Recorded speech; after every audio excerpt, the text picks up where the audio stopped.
La rencontre entre le président de la République Alassane Ouattara et le secrétaire général adjoint de l'ONU chargé des opérations de maintien de la paix a duré environ 1 heure d'horloge.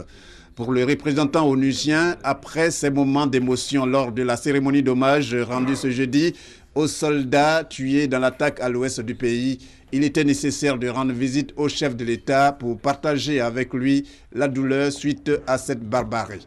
Le responsable de l'ONU entendait également par cette visite réaffirmer aux autorités ivoiriennes le soutien de l'Organisation mondiale pour leur quête de la paix définitive en Côte d'Ivoire.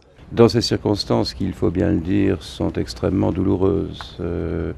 Ces attaques dans le sud-ouest de la Côte d'Ivoire vendredi dernier, le 8 juin, vous le savez, se sont traduits par la mort d'abord d'un soldat ivoirien, puis de 7 casques bleus de nationalité nigérienne, et puis d'un certain nombre de civils. Tout cela est évidemment inacceptable et nous comptons bien, le secrétaire général des Nations Unies compte bien que justice sera faite vis-à-vis des coupables de ce massacre, car il n'y a pas d'autre mot.